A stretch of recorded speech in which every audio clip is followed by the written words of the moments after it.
Shalom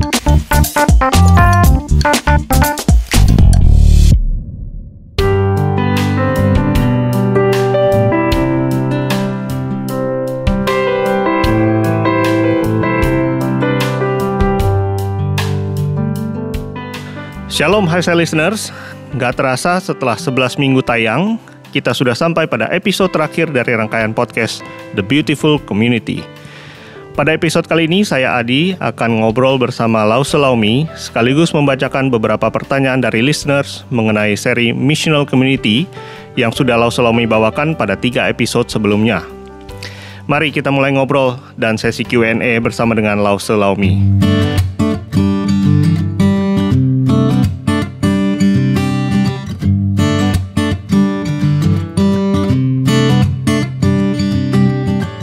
Halo Lause.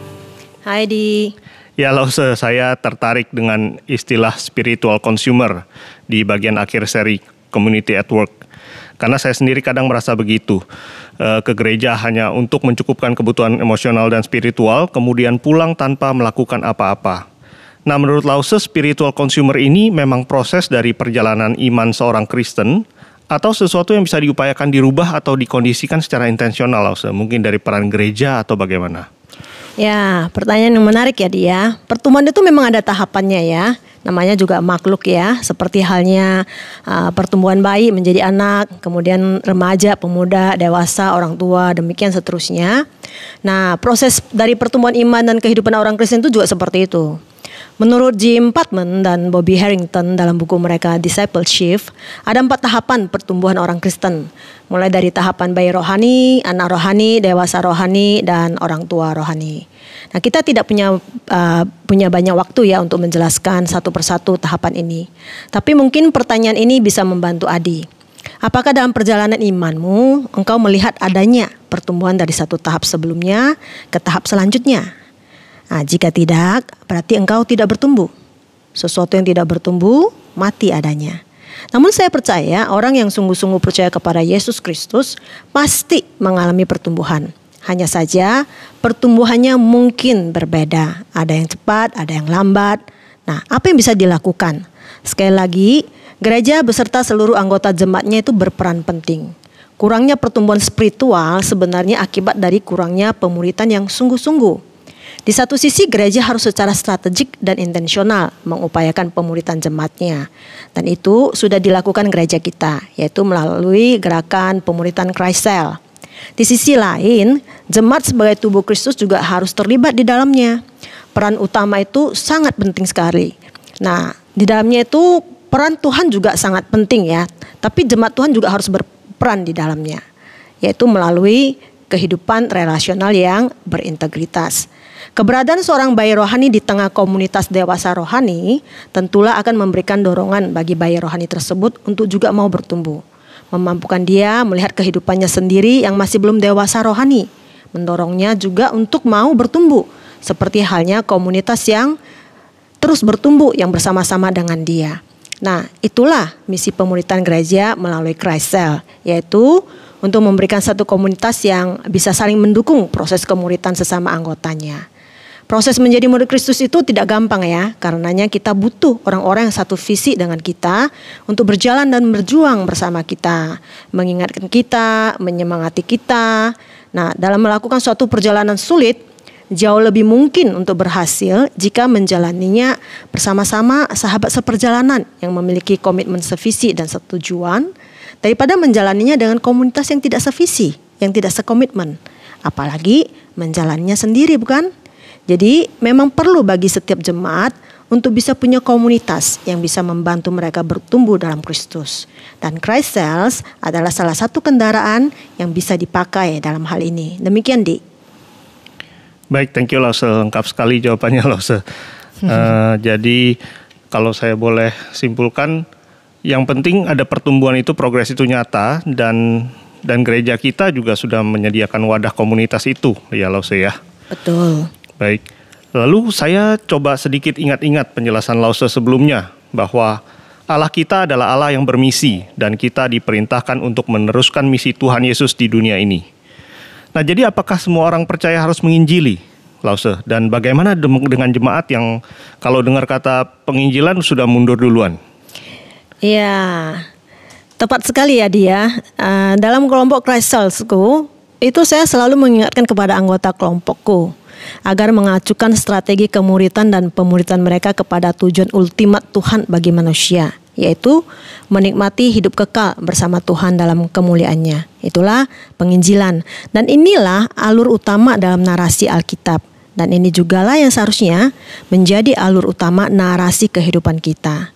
Dan juga terhadap kehidupan orang-orang di sekitar kita. Mulai dari seperti firman Tuhan, dari Yerusalem, yaitu keluarga kita, menuju Yudea, yaitu orang-orang yang dekat dengan kita. Kemudian Samaria, orang-orang yang kita kenal tapi tidak dekat dengan kita. Dan sampai ke ujung bumi, orang-orang yang tidak kita kenal. Nah, kenapa jemaat mundur duluan ketika mendengar kata menginjili? Menurut saya dalam hal memberitakan Injil, khususnya buat keluarga maupun kerabat kita, bukan ketidaktahuan cara yang membuat kita mundur duluan sebelum berperang, tetapi lebih kepada pemaknaan real akan kebinasaan dan keselamatan kekal dan kesungguhan intensi. Apakah kita benar-benar melihat kebinasaan kekal itu sebagai hal yang real, bukan di awang-awang, sehingga itu membuat hati kita itu bergelora untuk mengabarkan Injil keselamatan bagi mereka, karena adanya ketakutan yang real dalam hati kita akan kebinasaan mereka. Saat awal invasi Rusia ke Ukraina misalnya, berita-berita internasional menyajikan momen-momen menyedihkan ketika para warga lelaki Ukraina mengantar keluarga mereka ke stasiun kereta. Perpisahan-perpisahan yang sangat dramatis terjadi. Saya yang menonton saja ikut merasakan kesedihan mereka dan menyesali kenapa Rusia bertindak seperti itu. Hati saya terenyuh dan merasa sangat kasihan kepada mereka. Hidup yang nyaman tiba-tiba dihancurkan seperti itu. Sangat tidak manusiawi sekali. Adakah hati kalian terenyuh saat menonton berita-berita seperti itu?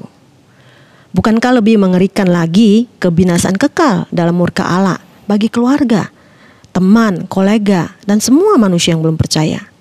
Adakah hatimu merasakan kengerian kebinasaan itu? Tidakkah kamu ingin mereka juga diselamatkan? Nah, jika iya, strategi apa yang sudah kamu persiapkan secara intensional untuk bisa mengabarkan Injil Kristus secara kontekstual pada mereka? Sudahkah relasi yang berintegritas terjalin dengan mereka? Apakah hidupmu memancarkan kekontrasan yang indah ketika diperbandingkan dengan kehidupan dunia ini? Dan pemberitaan Injil yang paling efektif itu memang melalui relasi baik yang terbangun. Dalam melalui relasi yang berintegritas tersebut, kepercayaan mereka kepada kita itu terbangun. Niat maupun kebaikan yang kita lakukan itu tidak dipertanyakan atau dinilai memiliki maksud tersembunyi yang merugikan mereka. Ucapan-ucapan kita bisa dipercaya, bisa diterima tanpa prasangka jahat. Dan untuk membangun semuanya itu butuh waktu, butuh intensi, butuh hidup yang berintegritas dalam Kristus. Nah, sejak saya kenal Kristus sudah sering saya itu coba injili papa dan mamaku. Mental. Saya pakai teknik penginjilan mental. Saya berbicara tentang surga dan neraka, mental. Tidak bisa mereka terima. Begitu mendengar nama Yesus, benteng pertahanan mereka itu udah naik tinggi, gak bisa ditembus. Saya sangat bergumul, bagaimana caranya menginjili mereka. Sampai akhirnya saya hanya berserah sama Tuhan. Mohon Tuhan yang buka jalan, mohon Tuhan yang sediakan waktu, mohon Tuhan yang mampukan saya mengkomunikasikan Injil dengan cara yang bisa mereka terima. Bagian yang harus terus saya upayakan itu adalah hidup yang boleh menjadi berkat bagi mereka. Dan akhirnya Tuhan buka jalan. Tuhan sediakan waktu buat saya untuk bisa bicara empat mata dengan Papa. Dan saat saya masuk dengan pertanyaan, "Pa, menurutmu aku ini bisa dipercaya enggak?" Papa menjawabnya dengan anggukan kepala yang tegas. "Ya," dia bilang. Dan dari sana saya tuntun Papa untuk melihat kehidupanku yang dituntun dan dipelihara Tuhan. Sehingga saya bisa sebagaimana saya ada saat itu. Okay. Tuhan yang hadir dalam hidupku, saya hadirkan secara nyata buat Papa melalui kesaksian-kesaksian dalam pergumulan dan kesuksesan hidupku. Dan dari sana hati Papa saya jadi terbuka. Ia bisa melihat satu sosok Tuhan yang nyata menjaga dan melindungi kehidupan putri satu-satunya itu. Dan dia ingin kenal Tuhan itu. Nah, sekali lagi ya, penginjilan itu harus kontekstual dan cara yang bisa diterima oleh pendengarnya. Dan untuk melakukan ini perlu intensi, perlu konsistensi, dan yang utama teruslah minta pimpinan Roh Kudus. Satu nyawa berharga bagi Tuhan, bukan? Ketika hati kita benar-benar berbeban berat bagi keselamatan jiwa seseorang dan kita mau mengupayakan berbagai cara untuk menginjilinya, masa Tuhan tidak akan bekerja bagi kita dan bagi mereka yang kita injili? Jangan pernah meragukan kemampuan Tuhan. Kerjakan bagianmu di hadapan Tuhan, dan dalam kesempurnaan kasih dan kuasa-Nya, Tuhan pasti akan menyempurnakannya bagimu untuk kemuliaan nama-Nya. Seperti itu deh. Jadi jangan keder duluan mendengar kata menginjili.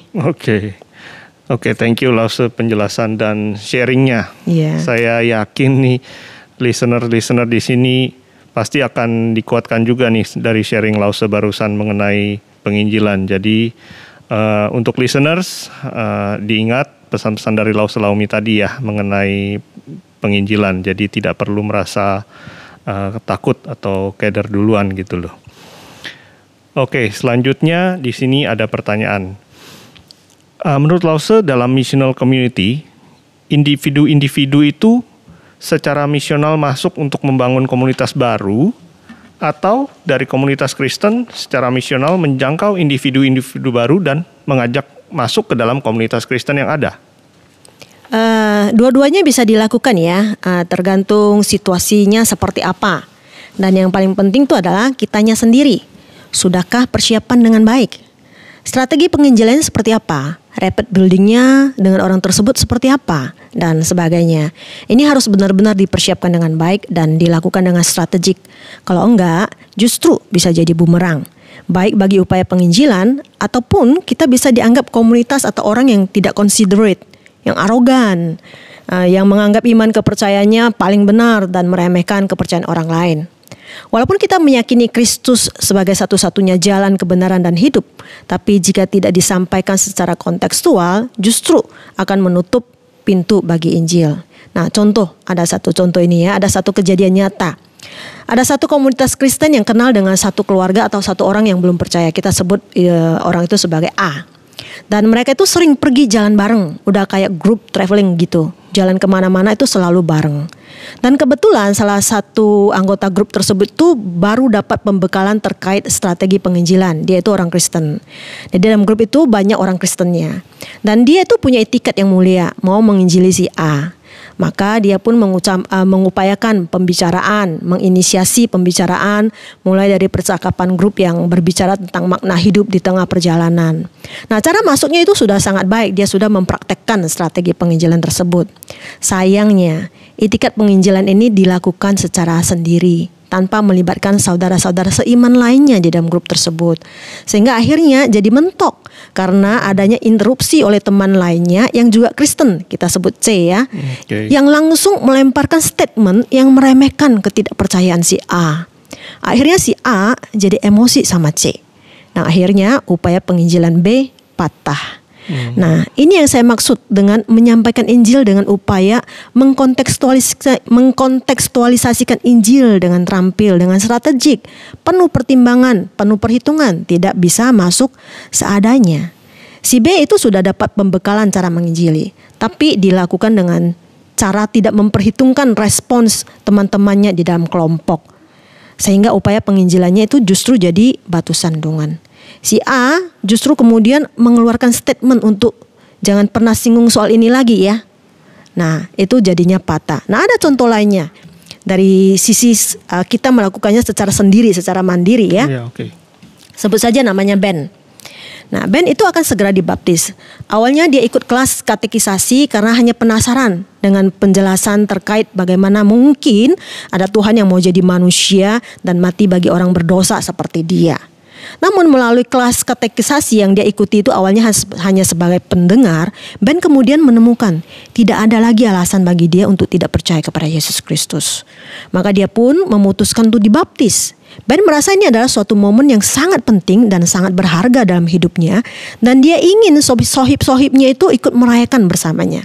Teman-temannya Ben itu seperti Ben dulunya, anak-anak muda yang menganggap kerelaan satu sosok Tuhan untuk jadi manusia dan bahkan mau mati di kayu salib itu sama sekali tidak masuk akal. Nah, Ben ingin teman-temannya paham kenapa pada akhirnya dia pilih percaya. Dia ingin share pengalaman imannya ini dengan mereka. Maka Ben kemudian mengundang teman-temannya setelah dia dibaptis. Dia undang teman-temannya untuk merayakan momen istimewanya ini. Dan dalam kesempatan makan bersama tersebut, Ben sharing kepada mereka semua pengalaman iman yang menurutnya sangat luar biasa itu. Nah, sharingnya Ben tersebut ternyata sangat menyentuh salah seorang temannya. Dan Ben menawarkan dukungan yang dia butuhkan dan pelan-pelan mengajak dia ke gereja. Jadi untuk bisa jadi komunitas misional itu bisa dilakukan secara mandiri, namun kemudian harus membawa orang tersebut ke dalam tubuh Kristus, ataupun bisa dilakukan bersama-sama di dalam komunitas tubuh Kristus. Demikian, Di. Baik, Lause. Semoga pertanyaannya terjawab dengan baik ya. Oke, terakhir ini mungkin penutup juga sih ya, Lause. Seringkali beberapa kali Lause menyebutkan Christ Cells ini. Nah, mungkin banyak jemaat atau high cell listeners di sini yang belum tahu mengenai gerakan Christ Cells di gereja kita. Dan saya rasa ini mungkin juga salah satu bentuk wadah komunitas yang baik dan sekaligus pelayanan gereja untuk equipping people. Jadi dipersiapkan ya, Lause. Nah, Lause bisa jelaskan nggak highlight dari komunitas Christ Cells ini dan apa sih yang dapat diharapkan oleh jemaat dari gerakan Christ Cells ini? Ya, betul banget ya, Dia. Di Christ Cells itu memang merupakan salah satu bentuk pelayanan gereja untuk memperlengkapi jemaatnya. Ini adalah wadah di mana jemaat bisa memiliki satu komunitas kecil, satu kelompok kecil yang bersama-sama berkomitmen untuk belajar mempraktekkan firman Tuhan dalam kehidupan sehari-hari dengan cara saling menolong, saling mengingatkan, saling mendukung, saling mendoakan, saling terbuka, saling mau berproses dan saling mau dibentuk. Nah, intinya ada komitmen bersama untuk secara intensional dan rela diproses dan dibentuk. Pertama-tama untuk menjadi murid, kemudian untuk memuridkan.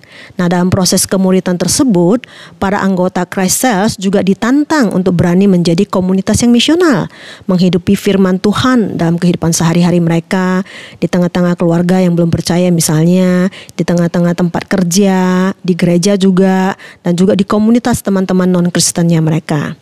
Nah, saat ini saya tidak akan jelaskan secara menyeluruh, tapi nanti diharapkan akan ada kesempatan bagi gereja untuk sekali lagi memperkenalkan Christ Cell secara resmi kepada jemaat, sehingga jemaat bisa mendapatkan pemahaman yang lebih dalam dan juga mungkin ada pertanyaan-pertanyaan personal itu bisa dilakukan di dalam proses tersebut. Demikian, Di.